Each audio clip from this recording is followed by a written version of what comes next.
From the moment you open your eyes, the world begins shaping you. You think your thoughts are your own, but they are borrowed, planted, and rehearsed until they feel natural. Every belief you defend, every desire you chase, every fear you hide, someone, somewhere, profits from it. Control no longer wears chains or crowns. It hides behind smiles, technology, and choices that look like freedom. The greatest trick ever pulled wasn't convincing you to obey. It was convincing you that you were never being controlled at all. They start young. The first lie you were ever told was that good people always get rewarded and bad people always get punished. But reality doesn't work that way. The world rewards strategy, not innocence. It praises conformity over truth and applauds the ones who learn how to play the game. As children, you were trained to seek approval. Every gold star, every compliment, every nod from authority was a leash disguised as love. You learned that peace comes from obedience, that silence is safety, and that questioning the rules leads to isolation. Those lessons never left you. They only matured with you. Now every system you live in still runs on the same script. Work harder. Buy more. Stay distracted. Don't ask why. You move through life like a soldier who forgot there was ever a war. And that is exactly how they like it. But the truth is simpler and far more dangerous. The mind can be shaped, and whoever shapes it rules it. People believe power comes from strength or wealth. It doesn't. It comes from understanding how thought is built and how it can be broken. Every argument you lose, every impulse you regret, every addiction you feed begins in the same invisible place, the gap between stimulus and response. The masters of manipulation live in that gap. They don't need to control your body when they can predict your reaction. Think of how easily you give away attention. A headline, a post, a face you desire. Each one tugs a string inside you. They don't demand your obedience. They earn it through design. They make outrage addictive and silence unbearable, and you call it staying informed. The first rule of control is to make you defend your own cage. They give you reasons, labels, enemies. They teach you to fight shadows while the real strings pull tighter. You keep searching for villains while missing the architects who designed the game itself. Your emotions are the oldest weapons ever used against you. Fear makes you predictable. Guilt makes you manageable. Desire keeps you blind. When fear and desire dance together, logic doesn't stand a chance. The ones who understand this don't need armies. They need narratives. History proves it.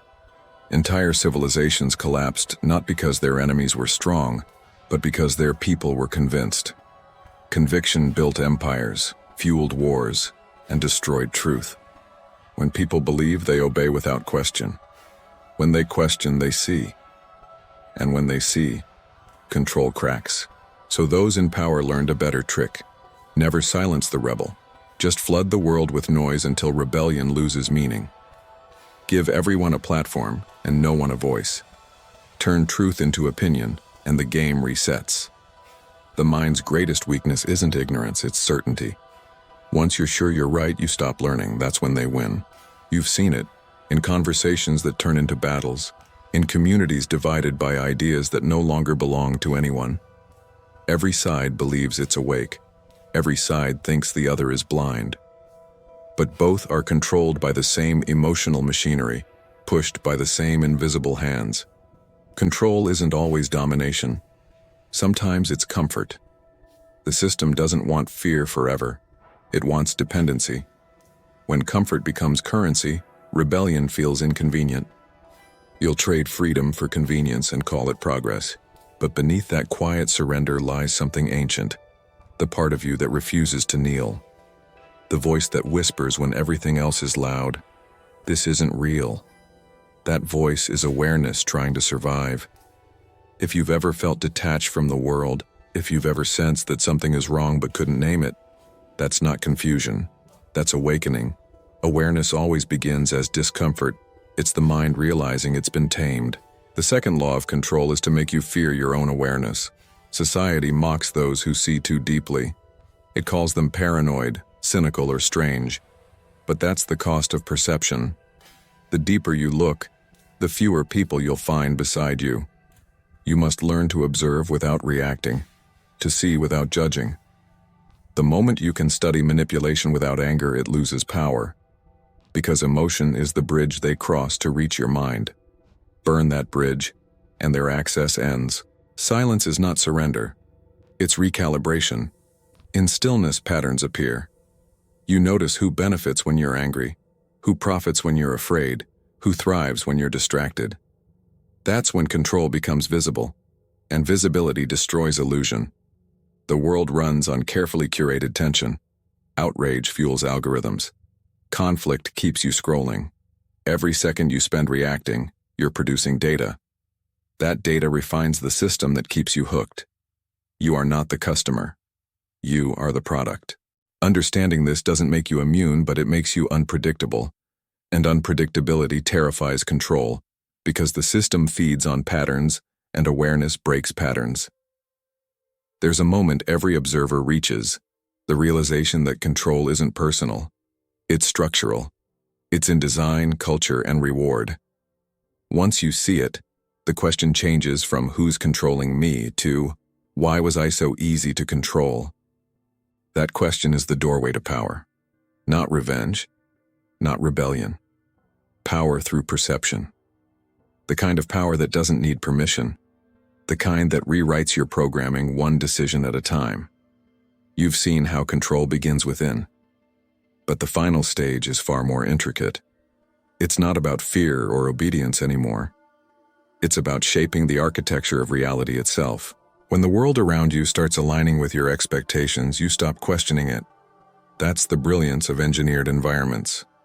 Every sight, sound, and symbol you encounter tells you who you are and what to value. You don't even notice the invisible repetition, the subtle persuasion that trains your perception to match what the system needs. Control has evolved from chains into design. It no longer restrains your body, it steers your mind. Every choice feels like your own, until you look closer and realize the choice was framed long before you made it. The products you love, the news you trust, even the morals you defend, all written into a script you were never meant to notice. The mind hungers for meaning, but meaning can be manufactured. Each story you consume feeds on a fragment of your identity, replacing it with something borrowed, something branded. Over time, what you call self becomes an assembly of other people's ideas stitched together by habit. That's why silence unsettles most people. In silence, the script ends. There are no voices to imitate, no narratives to hide behind, only the raw hum of your own awareness, unfiltered and unapproved. And when you finally confront that silence, you meet the one force the system cannot anticipate. You. Distraction exists to protect control. A restless mind cannot awaken, and an unawakened mind is easy to command. The third law of control is simple. Make chaos look like freedom. Drown people in options until choice itself becomes the cage. When everyone is busy choosing, no one questions who built the menu. Control doesn't forbid, it overwhelms. So freedom became another mask. You are free to speak, but buried under noise. Free to choose, but within boundaries designed by unseen hands. Free to think, but your attention was sold long before you realized it had value. Still, most defend the illusion. Comfort whispers louder than truth, and comfort always disguises itself as peace. History's most dangerous minds were never the loudest. They were the silent observers, the ones who understood systems instead of shouting at symptoms. They saw how power moves and they moved with it. They didn't fight the current. They mapped it. The moment you stop reacting, the world begins to reveal itself. When you observe without impulse, control loses its grip. Awareness becomes armor. Observation becomes a fence. You can't control what you understand, and the instant you understand the mechanism, its influence begins to fade.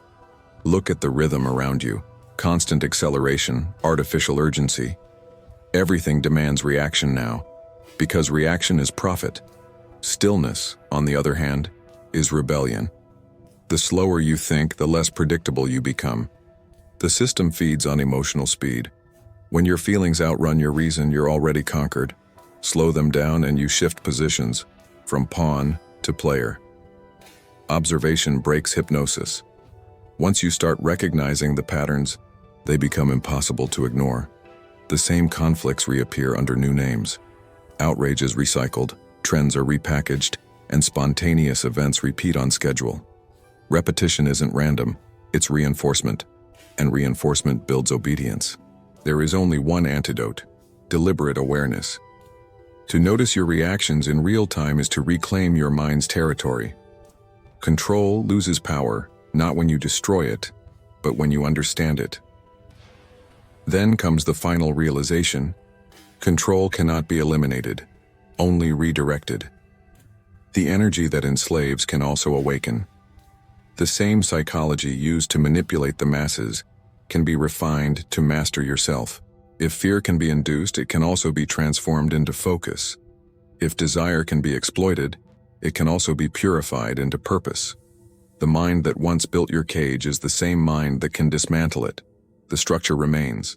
The awareness evolves. That is the hidden law. Control is recursive. It loops through your perception, feeding on whatever you accept without question. The less you question, the tighter the loop. The instant you begin to study it, the loop starts to fracture. Knowledge isn't power. Awareness is. Knowledge without awareness becomes another weapon in someone else's hands. Awareness converts knowledge into liberation. You were never meant to escape the world. You were meant to see it clearly enough to move through it without being consumed. Power isn't destruction, it's direction. You don't need to burn the system. You only need to stop feeding it. Every time you choose to observe instead of react, you rewrite the rules. Awareness spreads silently, invisibly. And that terrifies those who built the architecture of control, because their systems depend on your predictability. They will keep flooding you with distractions, enemies, and entertainment, desperate to keep you asleep. But once you see the pattern, you no longer serve it. You study it. You turn manipulation into material. You turn fear into focus. And then you become what control fears most: untouchable. Not because you hide, but because you see. When you see, the illusion fractures. Power is no longer something to seize. It's something to recognize within yourself. No one grants it to you, and no one can remove it once awareness takes root. That is why the truly powerful remain calm. Calm isn't surrender. It's mastery turned inward. The louder the world grows, the quieter they become. The calmer you are, the less predictable you are. The less predictable you are, the less control anyone can exert. In the end, control was never about domination. It was always about comprehension. Those who understand, command. Those who react, obey. The mind is both the weapon and the battlefield. You've seen the architecture. You've traced the loop. You've watched how emotion is weaponized and obedience disguised as choice. And now the final question remains: what will you do with what you've seen?